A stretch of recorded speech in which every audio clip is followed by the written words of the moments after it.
Bueno, buenos días a todos. Bienvenidos a Hora Geológica. Nuevamente estamos aquí para hacer otra presentación relacionada con la geología.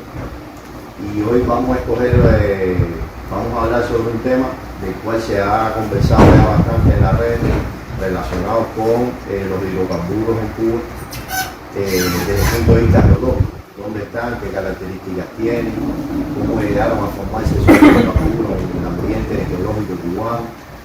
Y para hacer nuestra presentación tenemos a Osvaldo, quien lo conocen todos, conocido por todos ustedes, un compañero que lleva más de 30 años trabajando ya en el sector del petróleo en Cuba, en la parte de 28.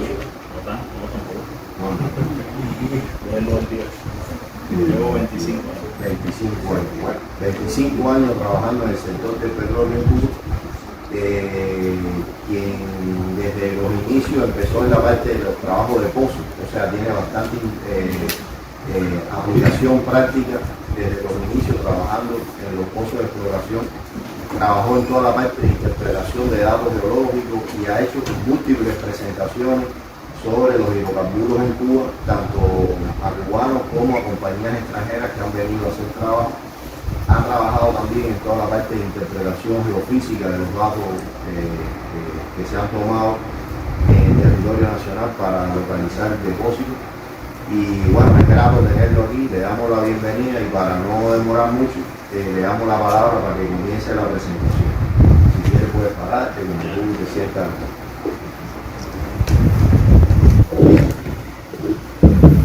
Sí. Bueno, gracias, Enrique.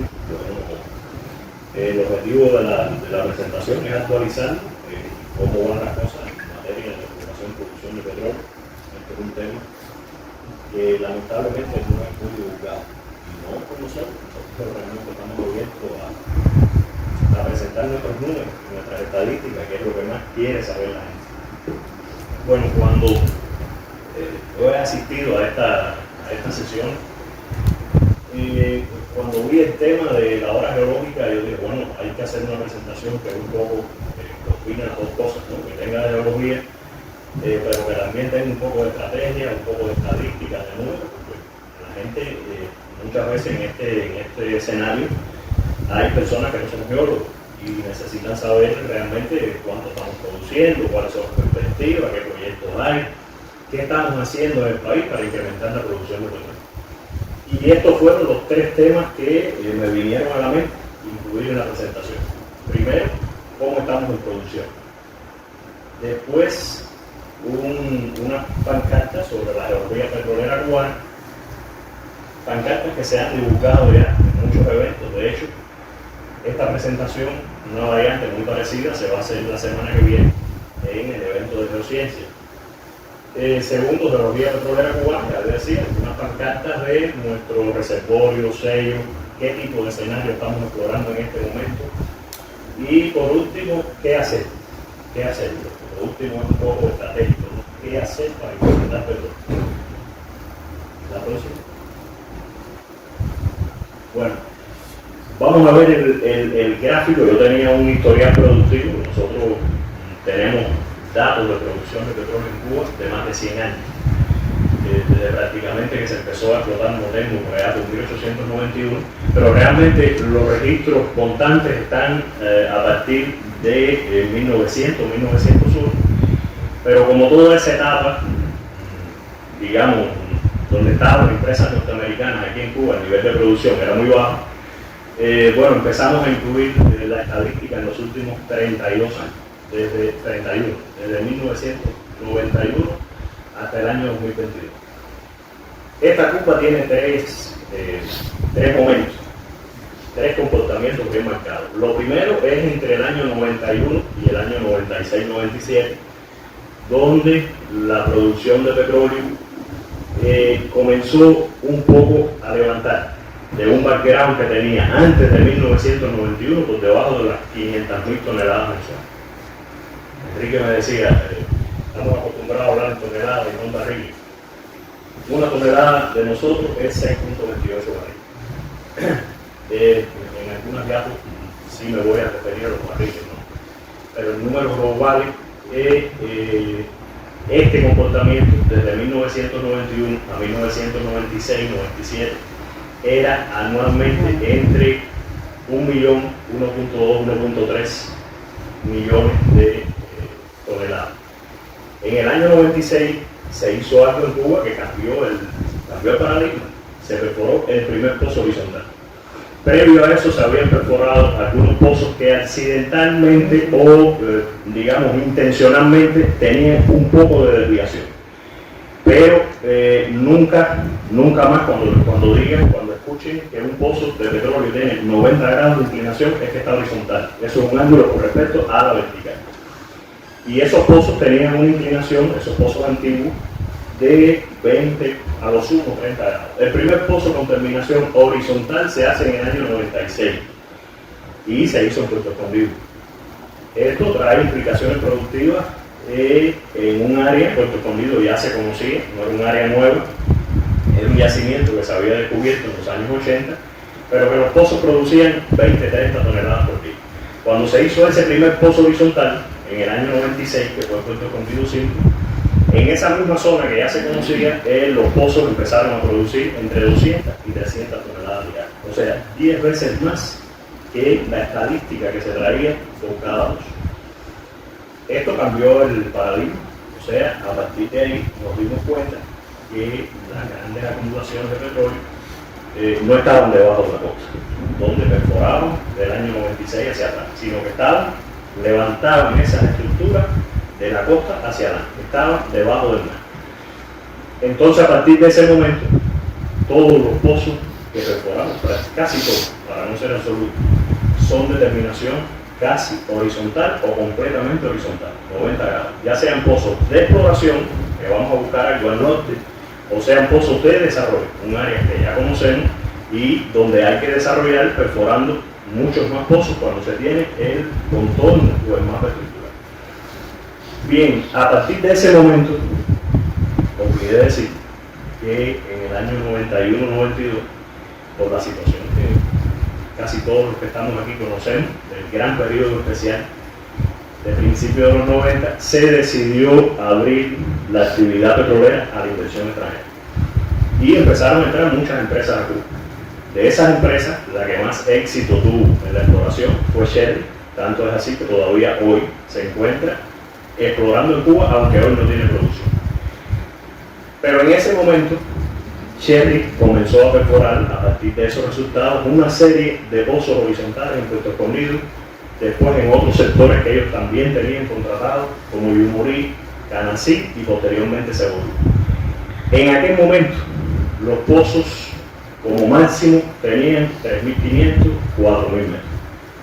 Y los pozos se perforaban prácticamente en 3-4 meses.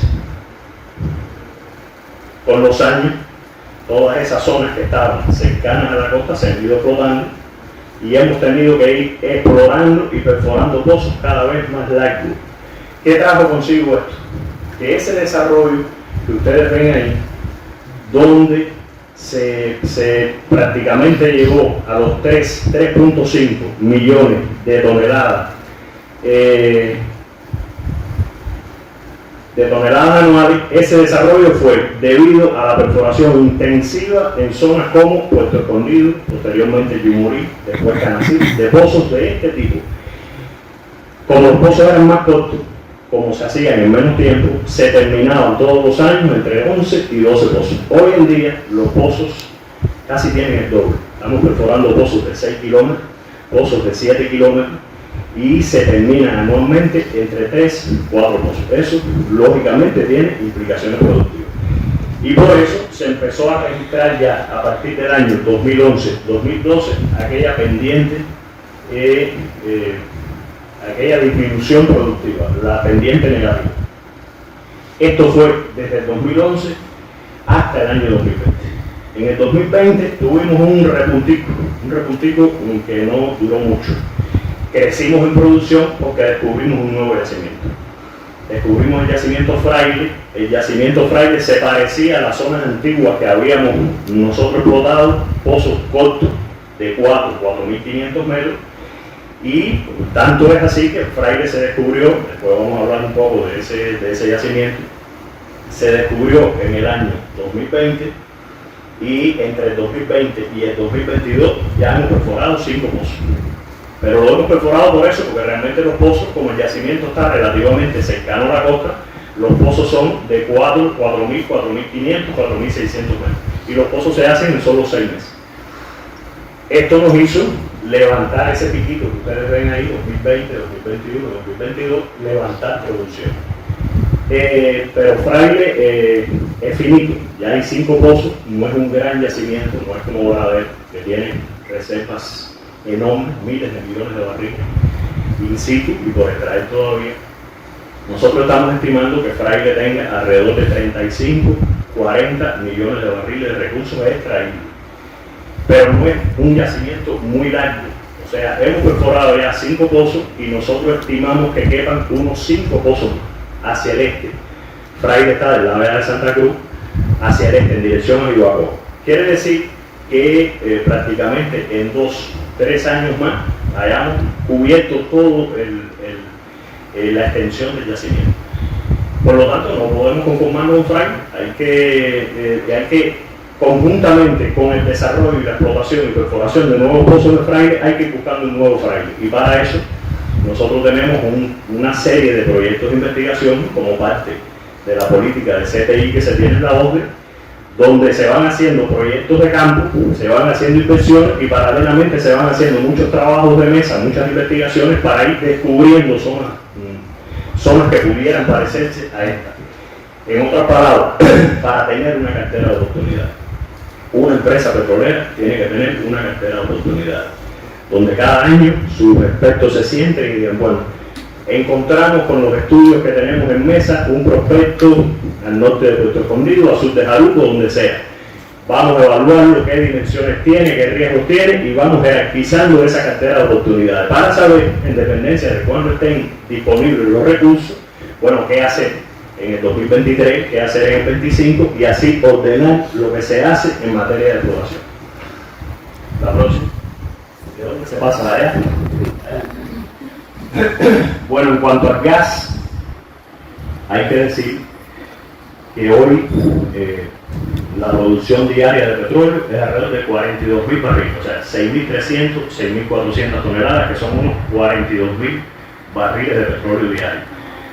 Yo le decía a Enrique que mucha gente no conoce, incluso muchos que trabajamos dentro de la industria petrolera tampoco lo conocen, que hoy Cuba está entre los primeros 60 países productores de petróleo del mundo. No es para alegrarnos porque para cubrir la demanda completa que necesita el país en materia de hidrocarburos, necesitamos triplicar esa producción. O sea, el crudo de nosotros se utiliza básicamente para llevar una termoeléctrica, casi todo. Después van a ver los destinos en una pancarta. Y con eso se genera alrededor del 43-45% de la generación eléctrica del país, con ese crudo. El gas natural que se deriva de ese crudo, que hoy la producción diaria es de casi 2.3 millones de metros cúbicos, esa curva azul está por debajo, pero fíjense que es en millones de metros cúbicos. Ese gas se utiliza esencialmente para la generación eléctrica y para la cocción doméstica. En La Habana se utilizan cada día alrededor de 350-360.000 metros cúbicos de gas, es lo que se llama gas de la calle, el gas manufacturado, no el gas de barril, no es el gas licuado, es el gas de la calle. Alrededor de 350-360.000 metros cúbicos de gas. La próxima, y esto hace un equivalente. El equivalente se hace en dependencia del valor calórico de cada cual, o sea, no es la suma así lineal de crudo más gas. Y este es el resultado al final del 2022, 3.141. Fíjense cómo llegamos cuando el desarrollo desde el año 2000 hasta el año 2011-2012, el desarrollo intensivo que les comentaba, Puerto Escondido y Murí, cómo llegamos en el equivalente a los 4 millones de toneladas. Hoy estamos en 3.1. El año 2021 fue un año muy bueno, hay que decirlo así.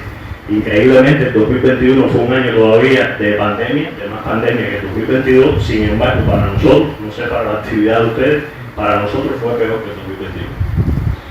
por el tema esencialmente de recursos materiales. La próxima. Bien, estos son los destinos. Este gráfico es del cierre del 2021. Me faltaron algunos numeritos para el cierre del 2022, pero no varía mucho de cierre del 2021 a cierre del 2022.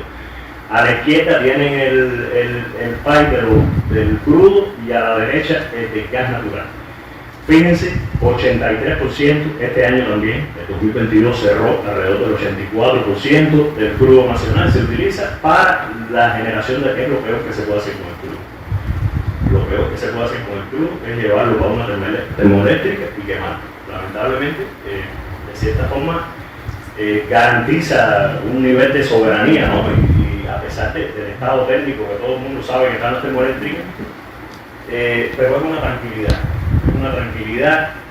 que la mitad de la generación eléctrica del país se haga con materias primas nacionales.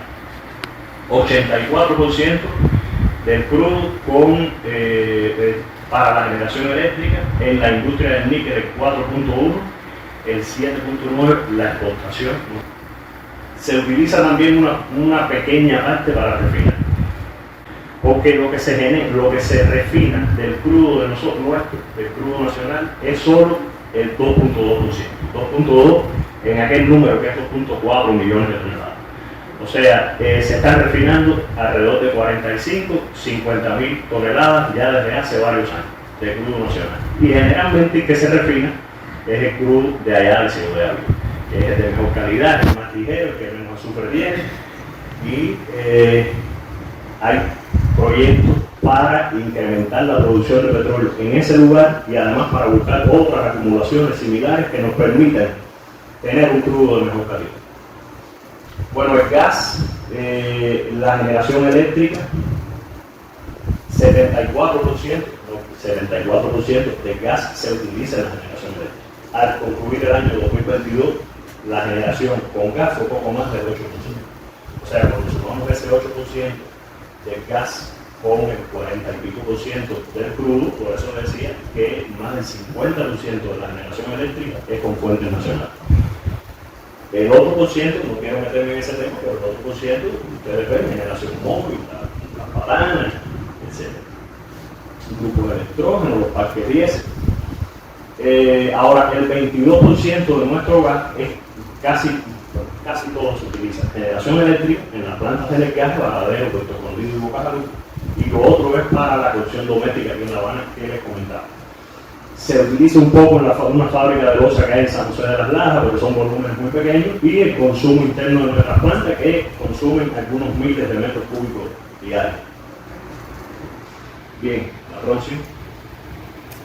Bueno, les comentaba sobre esto, más del 99% proviene de la franja petrolera norte cubana.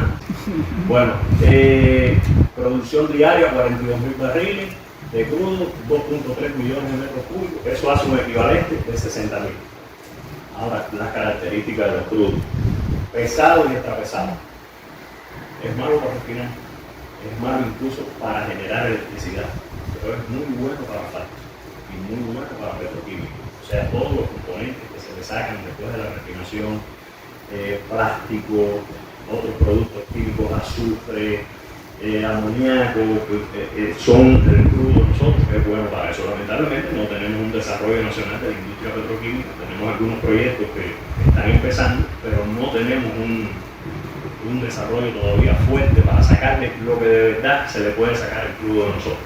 Pero la gente lo compra para asfalto, porque para asfalto sí es muy bueno. Bueno, en el 2017, yo les hablé de Fraile, que es un descubrimiento del 2020, pero anteriormente, en el año 2017, habíamos hecho otro descubrimiento aquí en Santa María, cerca de la playa de Santa María. Ya un crudo de 22 grados aperitivos, que descubrimos en el 2017. Ese crudo tenía una peculiaridad. Necesitaba para llegar a él un pozo de más servicio. Entonces, sí, el pozo tiene un crudo de 22 grados API. El pozo empezó produciendo 300 metros cúbicos diarios, que son 2.000 barriles diarios, pero hoy está produciendo alrededor de 40, 50 metros cúbicos diarios, o sea, 300 barriles, o sea, que ha declinado la producción.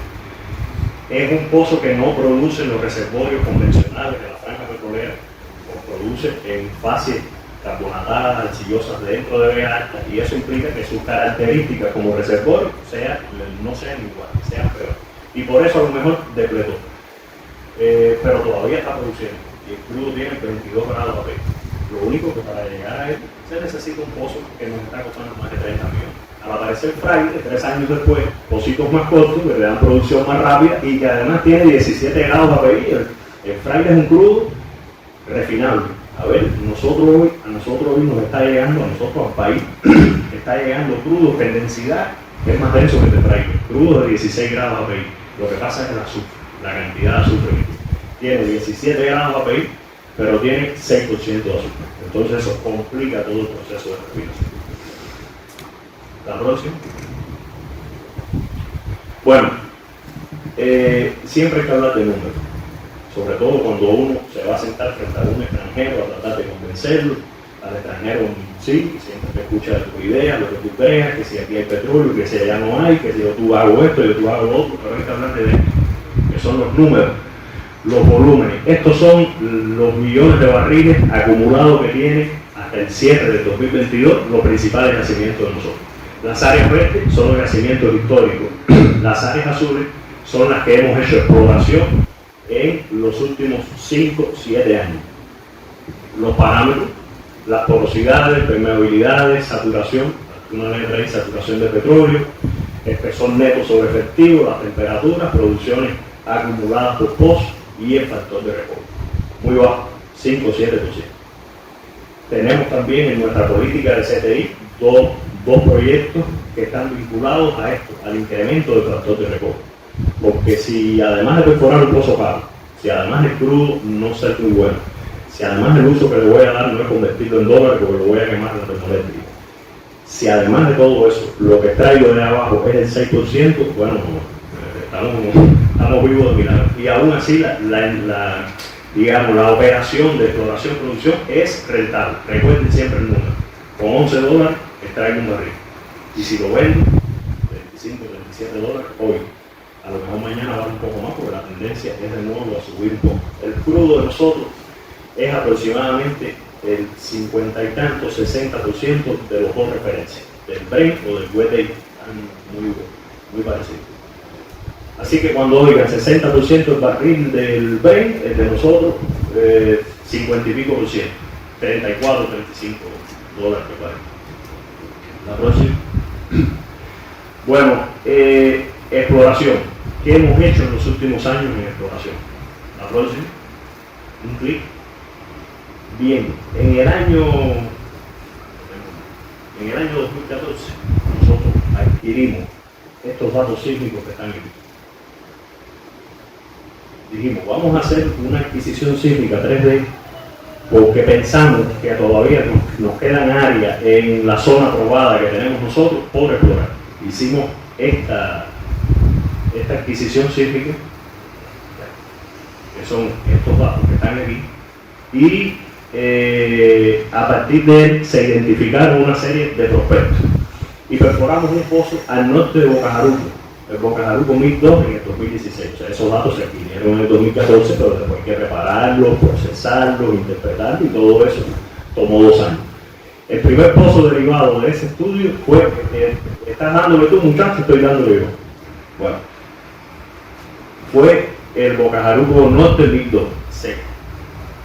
Ahí en pleno yacimiento de Boca Jaruco, vimos una estructura más al norte de la zona que había producido, perforamos un pozo y fue seco. El primer pozo derivado de esos datos sísmicos. Fuimos después a perforar el Paturanao Lácteo 2017, que le comentaba Santa María, ese fue productor. Después, en el 2019, perforamos aquello que está aquí abajo, que se llama Crujete Este, para explorar un escenario al sur dentro de la serpentina. Porque todos los alrededores de Boca Jaruco, hasta el sur de Guanabo, hubo yacimientos que tienen casi 100 años de descubierto y que ya dejaron de explotarse hace tiempo, pero yacimientos que tenían buen crudo y donde se perforaban pozos de prácticamente cientos de metros. yacimiento de Guacanao Viejo, Cruz Verde, y hicimos una adquisición sísmica, además de esta que se hace en el mar y que siempre es más rápida y menos costosa. Hicimos otra aquí en tierra que fue un poco más costosa, y a partir de esa hicimos el pozo Cruz Verde seco de 2. Y después perforamos el pozo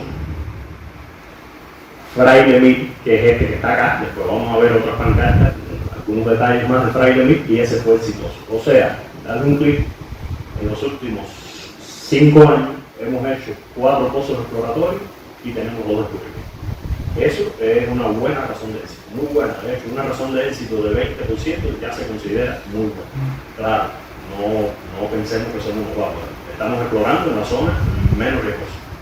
Y en la zona menos riesgosa también hemos hecho pozos secos. Eso hay que tenerlo bien claro. Bien, vamos a hablar un poco de la geología petrolera cubana. ¿Sí? Bueno, primero, darle un clic. El entorno al cual pertenecemos, Golfo de México, con un borde frontal del cinturón plegado. Un borde frontal del cinturón plegado que hacia el oeste de Varadero está en el mar, pero que al este de Varadero, Majeguillar, entra en tierra. Y lo que nosotros conocemos y hemos explotado de ese borde frontal del cinturón plegado es solo esto que está aquí. Esa franjita que va desde La Habana hasta Varadero, que tiene 750 kilómetros cuadrados. El 96% del cinturón plegado cubano en su parte frontal, que es donde están los tipos de play. Tipos de play es escenario exploratorio. Un play en exploración se refiere o a la estratigrafía, por ejemplo, play de las arenas del Jurásico, o play de los duples del cabalgamiento. Ahí, en ese play demostrado, nosotros solo conocemos este pedacito que está aquí. No conocemos nada para acá, y tenemos algunos pozos, por supuesto, aislados en esta parte, pero que generalmente terminan en zonas donde hay un espesor grande de volcánicos y de complejos geológicos. Bien. No, bueno, ya hay esto que dice abajo, Sonangol, 2 bloques, es porque había 2 bloques acá, que eran los que quedaban bajo contrato en la zona de nosotros en el Golfo de México. Ya Sonangol solicitó cancelar el contrato. O sea, hoy nosotros no tenemos un solo contrato de exploración costa afuera, y lo adelanto. Estos 4 puntos que hay aquí son los 4 pozos que se han hecho. A ver, la gente piensa que 4 pozos es para ya, digamos, cancelar toda una cuenca o varias cuencas, porque costa afuera hay distintos tipos de cuencas. Está el ejemplo del Mar del Norte. En el Mar del Norte, el gran yacimiento de ellos, el Ecofis, los noruegos lo descubrieron a finales de los años 70, y antes de eso se hicieron 19 pozos secos. O sea, no pensemos que porque tenemos 4 pocitos aquí aislados, y que además ninguno llegó a los niveles más importantes del subsuelo de nosotros para petróleo, que son los niveles del Jurásico superior, donde están las principales rocas madres, donde están los principales reservorios. No pensemos que porque tenemos esos 4 pocitos no hay petróleo costa afuera. Incluso, lo he hablado mucho con Enrique, el Servicio Geológico de los Estados Unidos tiene una comisión que se dedica a cada cierto tiempo hacer una reevaluación de los recursos costa afuera, y ellos consideran que solo en esta parte cercana al cinturón plegado hay más de 4.000 millones de barriles de recursos in situ, y de un petróleo de mejor calidad, el que tenemos nosotros. Bien, así están las cosas. 4 pozos que se hicieron: el Yamagua, año 2004, por el Sol; el Hawái, año 2012, también por el Sol; el Catoche, Petronas, 2012, por los Malayos; y el Cabo de San Antonio, por PDVSA, también en el año 2012. Los pozos casi todos tuvieron sus manifestaciones de petróleo. Fueron perforados, ninguno dentro del cinturón plegado, todos en la parte frontal del cinturón plegado. Y todos terminamos en la fase muy compacta del carbonato de cretácico, arriba donde están los niveles petroleros de nosotros. Y los estudios geoquímicos que se le hicieron a esas pocas manifestaciones de petróleo dijeron que el crudo generado es del mismo tipo de crudo que se genera en los campos petroleros cubanos.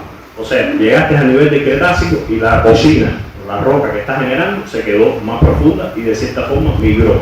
Y estuvo en débiles manifestaciones en esos pozos, no comerciales, por supuesto. Para que un pozo sea costa afuera, sea comercial en condiciones costa afuera y más en las de nosotros que no tenemos agua somera, por lo menos al norte, tiene que producir por lo menos 2 o 3 mil barriles de crudo de gas. La próxima. Bueno, estos son los límites de las distintas cuencas. El Foreland, la cuenca central, ¿sí? La próxima. Las 2 plataformas y la cuenca de Sigma. Esto prácticamente es como un paleocanal, esto es así desde que se empezó a separar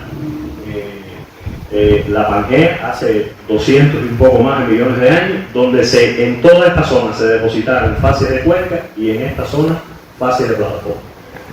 Aquí hay un yacimiento en estas rocas de plataforma, el Soniland, que se explota desde los años 40 y todavía tiene buena cantidad de petróleo. Nosotros no tenemos hasta este momento, en los pocos pozos que hemos perforado, en la extensión de la plataforma Florida Baja, no hemos tenido producción, aunque realmente hay pocos pozos. La próxima. Bueno, la evolución geológica, todos conocen la cuenca de nosotros, es una cuenca tipo rift, con apertura de la Pangea en el Jurásico inferior medio, donde empezó a fragmentarse en una arquitectura de Horst y Graben, todo el basamento cristalino, y se formaron los primeros sedimentos, San Cayetano, que por cierto hemos tenido muestras de San Cayetano con valores de CO2 de más de 6-7%, de carbono orgánico total. Por encima de 0.5-1% es bueno. Y hemos tenido muestras en San Cayetano, allá que las hemos tenido en Pinar del Río y también en Castellanos más todavía. Ustedes algunos seguro han estado en Castellanos. En Castellanos las rocas son del color de ese asiento, negras, llenas de materia orgánica. Lo que pasa es que están en superficie. En San Cayetano hemos tenido valores de CO2 por encima de 6-7%. Claro, hay que ver eso, cuánto es en el volumen completo de roca, que han sido afloramientos aislados. La próxima,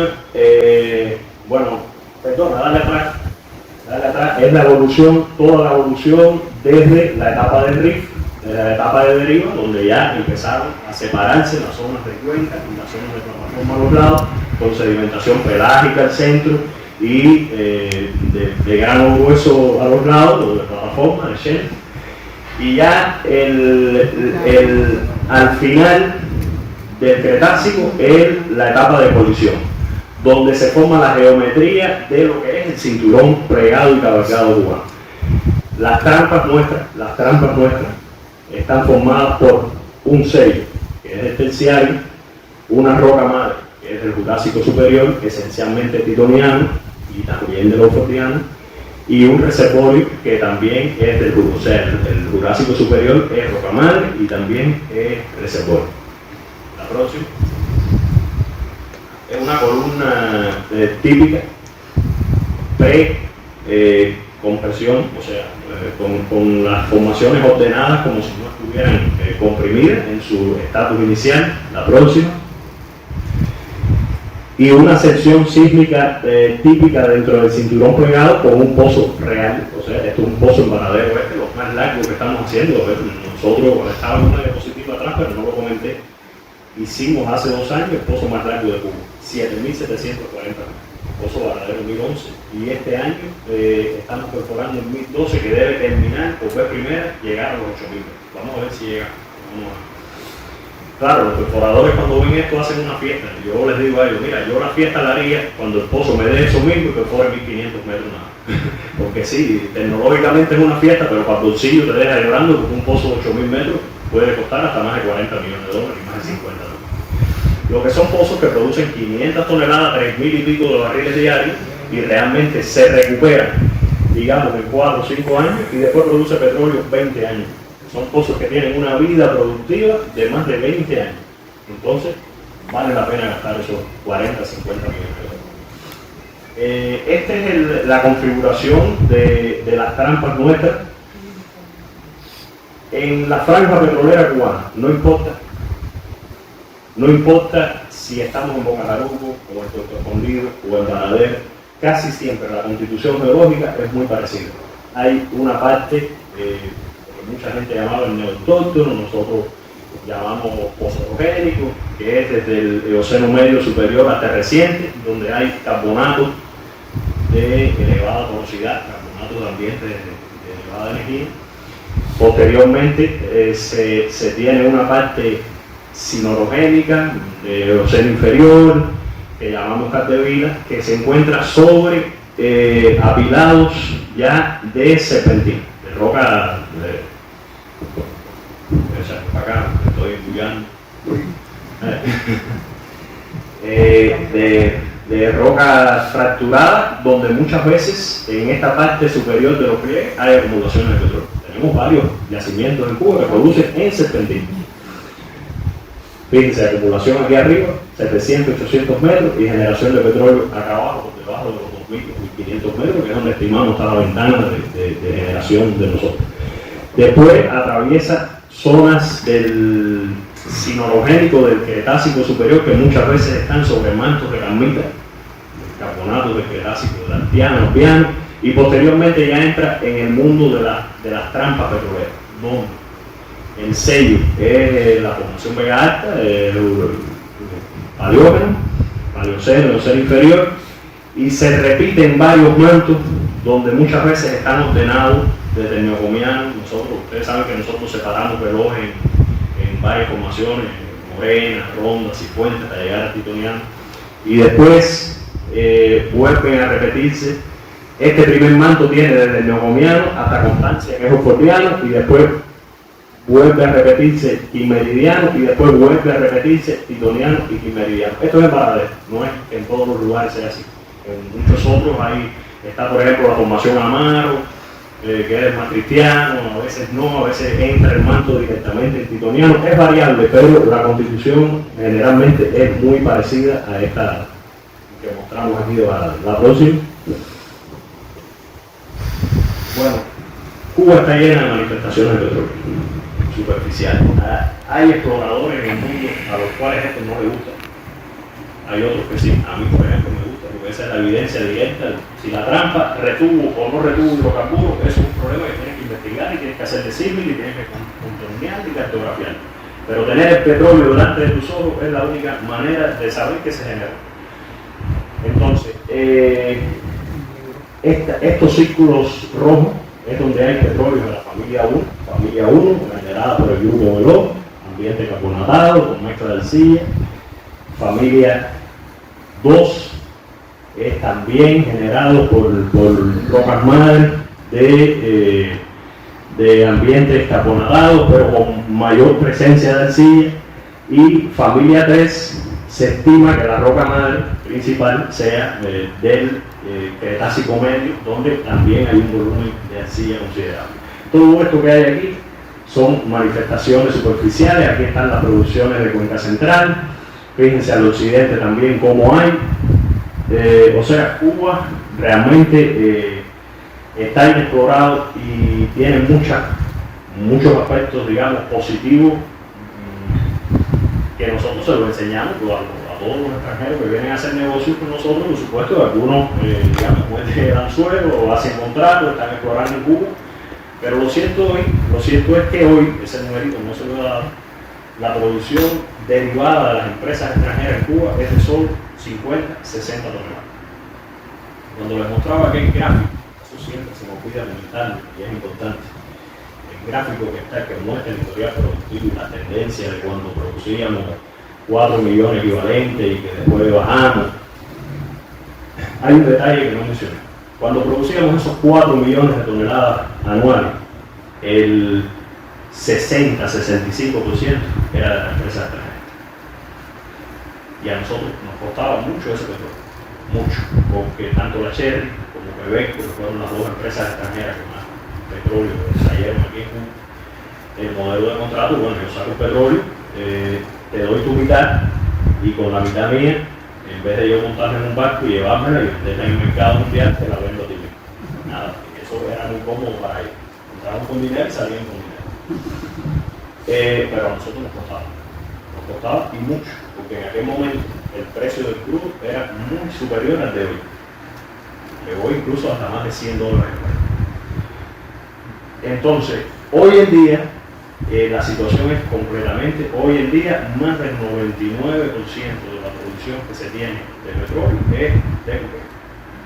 Un por ciento también de Petraf, pero bueno, Petraf es una empresa que prácticamente opera con las personas y con los equipos, así que nosotros la consideramos como un grupo independiente que forma parte de esto. Pero conclusión, hoy estamos sacando un poco menos de petróleo. En aquel momento sacábamos 3.5, para hablar no del equivalente, para hablar nada más del crudo. En aquel momento sacábamos 3.5, hoy sacamos 2.4, 2.5, pero hoy todo de nosotros. Nos cuesta poco, siempre cuesta traerlo, hay que gastar dinero, pero es 100% de nosotros. La próxima. Bien, vamos a hablar un poco ahora de los últimos resultados exploratorios. Enrique, llevo una hora casi ya. Continúa. No, voy a acelerar.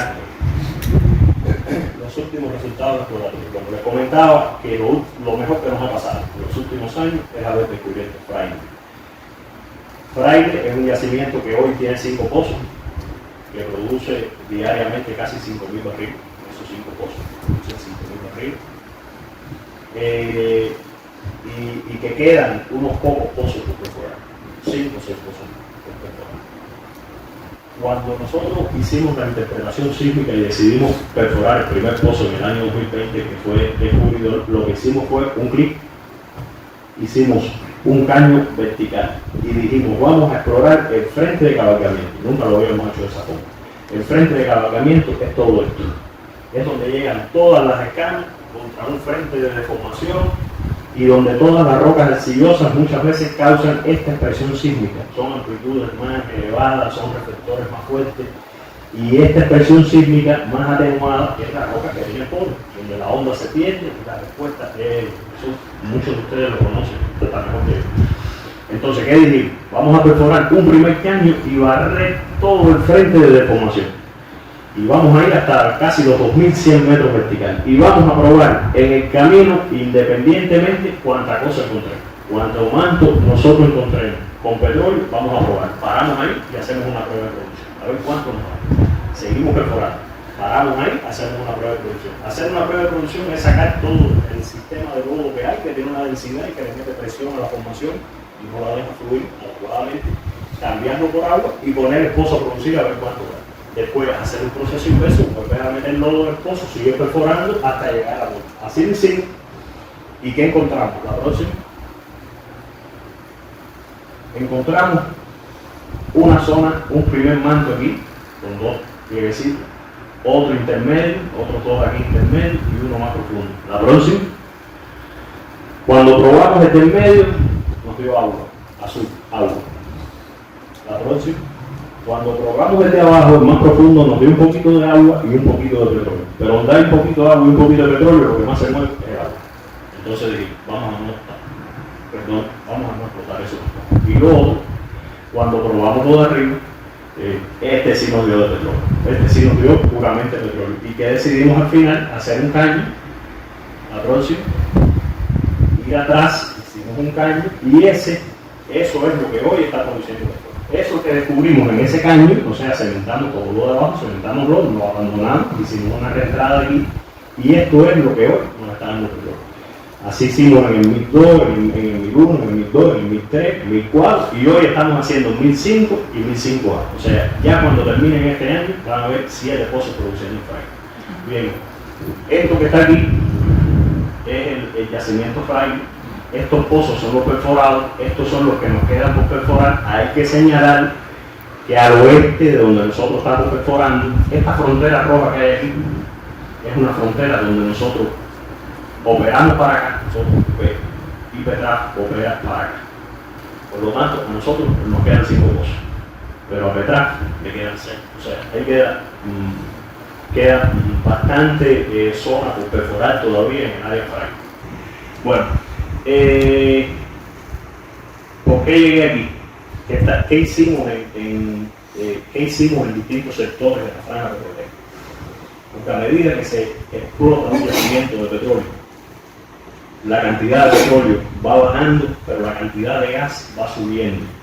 Y a veces no se puede explotar todo el gas, porque entonces el gas lo vas a producir rápido y el petróleo no lo vas a poder producir. Como el crudo de nosotros está pesado, él se mueve porque tiene gas disuelto. Si haces una explotación irracional de ese gas, se desgasifica el crudo y lo que se va a quedar ahí abajo es una plastilina. No se puede. Eso es dicho en palabras fáciles. Entonces eso es una cosa que hay que controlar. Pero hay yacimientos donde ya hemos empezado a sacar cuentas y hemos empezado a decir, bueno, vamos a tener que sacrificar ese poquito de crudo que está produciendo el yacimiento hoy. Y lo hicimos en Puerto Escondido. Puerto Escondido hicimos un proyecto de investigación que fue muy rápido. Hicimos una cartografía de una posible zona gasífera. Al mismo tiempo la gente que trabaja en el campo fue seleccionando algunos pozos donde se podía hacer un punzado. Un punzado es agarrar una zona que ya tiene una camisa lisa y abrir agujeros con disparo y poner a producir eso. Bueno, hubo un pozo que durante su perforación en el año 2001, Puerto Escondido 14, tuvo manifestaciones de gas, pero no era el gas lo que importaba era lo que estaba más adelante, que era el petróleo. Se encabezó toda esa zona y después se llevó a la zona del petróleo y se puso a producir. 2022, 21 años después, ya el pozo producía muy poco petróleo. Dijimos, bueno, ¿se acuerdan de aquella zona que hace 20 años vamos a punzarla ahora, porque tiene una camisa, vamos a punzarla? Bueno, punzamos 30 metros de formación y esos 30 metros nos están dando hoy 260.000 metros cúbicos diarios. 30 metros de formación. Claro, punzado fue lo último. Antes de eso hubo una etapa de investigación, cartografía, mapeo. Y eso fue en ese pozo que está ahí, que es el Puerto Escondido 14. Todas las otras líneas son otros pozos, pero ese fue el que tenía mejores manifestaciones. Próximo.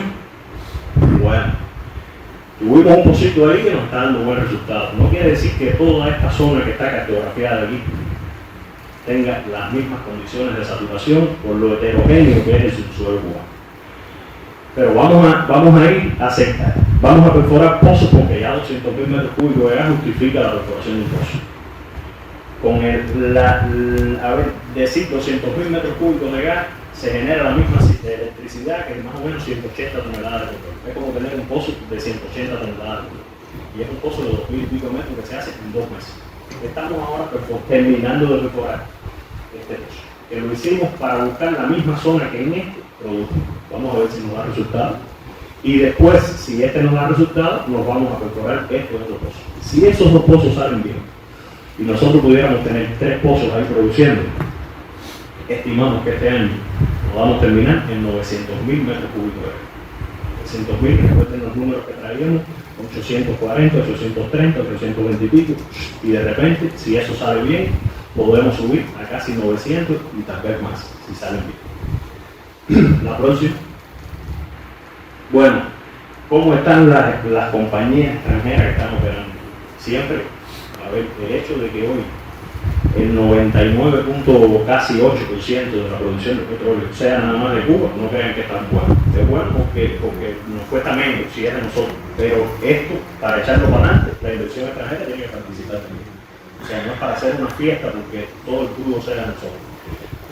Entonces, hoy, ¿cómo están? A ver, siempre pongo el límite del cinturón plegado porque esa es la referencia, digamos, exploratoria de nosotros. Lo que esté cercano a esa línea roja es lo que menos riesgo tiene, porque es el precio demostrado de nosotros. Entonces, ¿cómo están los bloques? Cuba está separada por bloques para la exploración petrolera. Estos bloques amarillos están siendo explotados, no explotados, todavía no tienen petróleo, no tienen producción, por Shell. Los bloques estos bloques azules están siendo explorados y sí ya tienen una pequeña cantidad de producción por una compañía australiana que se llama PetroAustral. Ellos producen en algunos pozos viejos donde hicieron fracking, con poco volumen de agua, con un microfracking, ¿vale? Hicieron fracturamiento en pozos viejos y están produciendo 10-15 toneladas por encima de lo que producían esos pozos. Esa es la producción de ellos. Por encima de lo que producían los pozos. bloque verde que está aquí es el bloque que estaba siendo operado por Mervana y Sonangol, donde en el 2022 perforaron 2 pozos, uno cercano a Martí, de la Alameda, y uno cercano al Zapato, unos 15, 19 kilómetros al este. El primer pozo no fue productor, tuvo evidencias de petróleo, y el segundo pozo no. Ahora, ¿qué están haciendo? Están haciendo un tercer pozo más cortico, porque el primer pozo que hicieron, que fue positivo, lo perforaron hasta más de 3.000 metros de profundidad, pero la zona de mejores propiedades estaba a unos 1.800 o 1.900 metros. ¿Qué van a hacer? Un pocito cortico cerca del primero para probar, para que haya un descubrimiento. No basta con que uno vea el petróleo, falta la parte comercial, el índice de productividad de ese pozo, porque yo puedo ver mucho petróleo durante la perforación, pero si después no te da 100 toneladas diarias, o por lo menos 60 metros cúbicos diarios, eso no es rentable. Entonces, una cosa es hallazgo es que lo encontré, que lo vi, y otra cosa es descubrimiento. Descubrimiento ya tiene una magnitud comercial de dinero. Hay el proyecto ruso, la empresa que está aquí en Bocajaruco, donde está extrayendo petróleo en la parte del pozo orogénico, en la sección primera que ponía, en la parte del pozo orogénico, está perforando pozos de poca profundidad y está produciendo unos 40, 50 metros cúbicos diarios. ¿La producción? Bueno, ¿qué hacemos? La pregunta viene después, pero desde ahora. Nosotros entre los años 2000, después que descubrimos Fray, dijimos, bueno, como casi toda empresa cubana, tenemos poco dinero en el bolsillo, ¿qué hacemos? Dijimos, vamos a ese poco dinero ponerlo en la zona descubierta que es Fray, y vamos a perforar pozos seguros. Pero al mismo tiempo vamos a seguir buscando petróleo con una política, con proyectos. Y tenemos hoy activos unos 14 proyectos en la rama. Estoy hablando de la rama de exploración y producción. La mayoría de los cuales los financiamos nosotros aquí en exploración y producción, pero hay otros proyectos que se financian por las empresas productivas. Las líneas estratégicas, cuando nosotros vamos a, digamos, diseñar estos proyectos. Primero, la exploración en los sectores de la franja petrolera. Ese porque es el que me puede dar un resultado a más corto plazo. Incremento del factor de recobro, la exploración del bloque 7. El bloque 7 es todo lo que está al sur de los yacimientos petroleros, en tierra. Actualización de la cartera de oportunidades exploratorias, todos los años lo hacemos. A ver, este año, ¿qué proyecto dio alguna oportunidad en exploración de estructura? A ver, vamos a sentarnos en una mesa. De estas, ¿cuáles tienen más riesgo? Bueno, vamos a ponerle aquí, a ver cuál de ellas convertimos después en inversión. La actualización del balance de reserva. Nosotros tenemos que saber cuánto vamos produciendo y cuánto vamos ingresando con esos nuevos descubrimientos. La exploración de gas, la optimización de perforación, petróleo de calidad comercial, exploración y los bloques costa afuera, que es un proyecto a más largo plazo, pero que no podemos abandonar. La próxima. Bueno, de esos proyectos se han cartografiado algunas estructuras. La que nosotros vemos con más potencial de que sea un próximo descubrimiento es esta que está aquí, que le llamamos Bocajaruco Este, y que está preparada desde el año 2021, principio del 2022. Bueno, este año ya decidimos, si no tenemos dinero para hacerlo, compartirla con una empresa extranjera, de la que está aquí en Cuba. Porque ¿por qué vamos a tener detenida una zona que tenga potencial para producir si nosotros no tenemos dinero? Vamos a compartirlo con un extranjero que nos dé una parte a nosotros y ya. Y la parte de ellos veremos si se la compramos o si tienen que llevársela para venderla, porque tampoco vamos a tener dinero. Pero lo cierto es que no podemos darnos el lujo de tener una zona con potencial de producir petróleo y tenerlo ahí en el letargo de la espera. Dinero no vamos a tener nunca, porque no quisiera ser pesimista. Probable a perforar en 2023 o 2024, en dependencia de cuándo aparezca el financiamiento. El pozo sería aquel que está ahí, el discontinuo negro. Es una zona que ya está perforada, fíjense, estos son pocitos que hay ahí, pero pocitos cortos en la zona este de Bocajaruco. Ninguno llega hasta aquí. Uno se acerca, pero tampoco llega a esta parte. Y queremos explorar este sector, que de ser positivo además se extendería para esta zona de Santa Cruz. La próxima. Bien, esta es la zona Fraile, Déjame volver a señalar. Fraile, que es donde estamos perforando, nos faltan unos cuantos pozos más aquí. Este es Jibacoa, un área que perforamos hace ya más de 10 años, pero que fue productor de gas, pero que no se llegó a los carbonatos de verdad, y ahora estamos considerando que se quedaron al norte y vamos a volver a perforar acá. Y esto es una zona nueva. Acá, más al este, están los pozos de Canacil.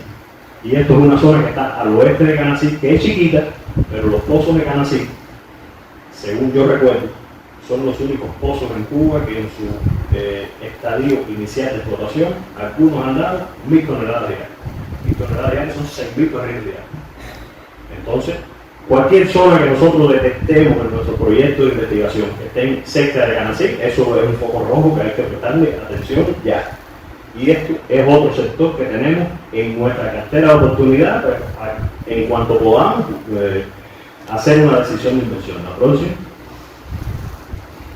Bien, decía que una de las líneas era buscar petróleo ligero. Bueno, ya tenemos al sur de los yacimientos petroleros, a partir de estos datos sísmicos que se adquirieron en el 2018, ya tenemos una zona cartografiada que tiene muchas similitudes con la franja petrolera norte.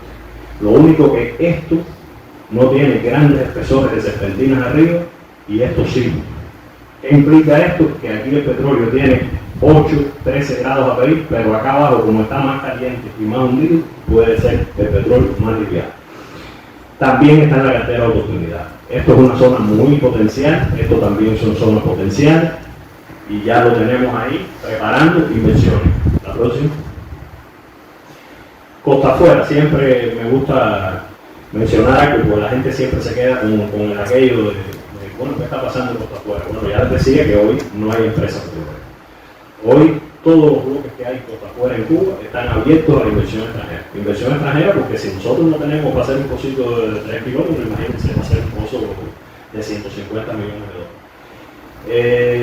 Hemos participado en distintos eventos, hay empresas que realmente se han sentado con nosotros con la mejor intención de hacer negocios, pero en este tema el bloqueo sí funciona. Sí funciona. O sea, todas las empresas que se acercan a nosotros, Repsol, tienen muchos negocios con las empresas norteamericanas y son sancionados directamente si hacen negocios con nosotros. Eso no es un discurso, hemos sido testigos de eso. La próxima. Bueno, aquellos son los datos sísmicos que se adquirieron con la empresa china BHP, que fue la mayor adquisición sísmica que se ha hecho en Cuba, casi 27.000 kilómetros a lo largo, como hemos dicho, en los alrededores de todo el país, y la mayor densidad, por supuesto, en la zona cubana y el Golfo, porque es la que está rodeada de yacimientos de petróleo. Estados Unidos al norte y México por acá, y nosotros más al sur. Tipos de escenarios, bueno, muchos, pero lo más importante que estamos viendo es el escenario del cinturón plegado hacia el sur, y el escenario de bloques fallados o estructuras tipo Holst. Nosotros tenemos que saber que si los receptores de nosotros son de grano fino y son mejorados por, digamos, procesos secundarios de fractura, de lixiviación, nosotros tenemos que en esas zonas que están hundidas, donde no hay compresión, donde no hay caballamiento, tenemos que saber que tiene que haber algún proceso que genere porosidad en ese tipo de carbonato. Y generalmente los carbonatos, que lo hay en México, en varios lugares de México, que se forman sobre los altos del pasamiento cristalino, son carbonatos que tienen mucha porosidad primaria. Son carbonatos con barras rodolíticas y otro tipo de fases que y hemos identificado varias zonas donde hay actos estructurales, no porque este prácticamente es un NOL, es un HOX, pero que llega al fondo marino. Ahí no hay nada que buscar. Lo que había ido se escapó, se olvidó. Pero hay otros, como estos, que están hundidos y que sí tienen potencial para ser explorados. La próxima.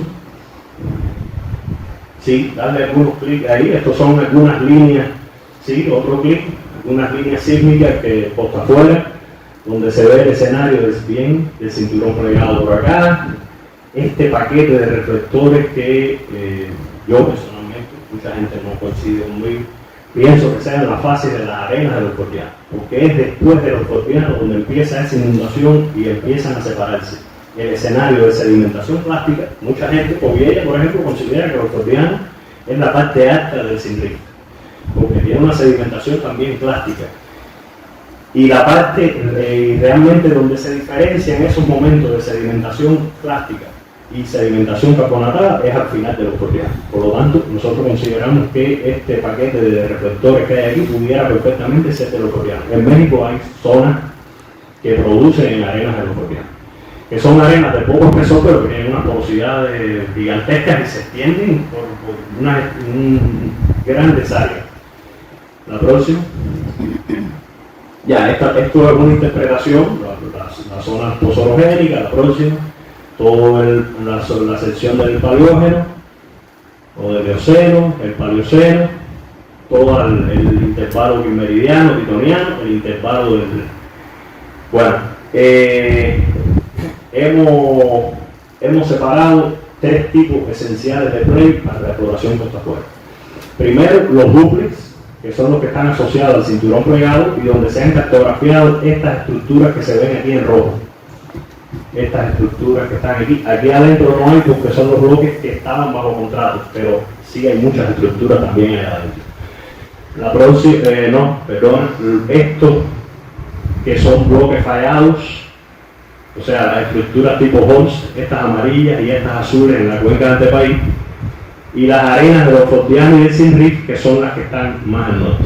Nosotros hemos hecho una cartografía arriesgada, o sea, no hay pozos que lleguen a ninguno de estos niveles que están aquí. Vamos a estar claros. Todos recuerden que terminaron arriba, los 4 que hicieron terminaron arriba y no llegaron a ninguna de estas estructuras cartografiadas. La próxima. Bueno, Enriquito, ya me demoré demasiado. No. Una hora y pico. Bueno, 1 millón de gracias. 2 millones de gracias, no, 3, tantos millones de gracias. A ver, ha sido una presentación bastante extensa, pero bastante completa, no solamente la parte geológica, sino toda la parte productiva y cómo ese petróleo, ese gas llega hasta la cocina de nuestras casas o hacia el resto de la economía. Yo les propongo que en el grupo de WhatsApp de Geología de Cuba hacer todas las preguntas que queramos hacer y entonces dar la tarea a Juanito que nos ayude a responder todas las preguntas ahí en el orden técnico. Y entonces queríamos entregarle un regalo, una jarrita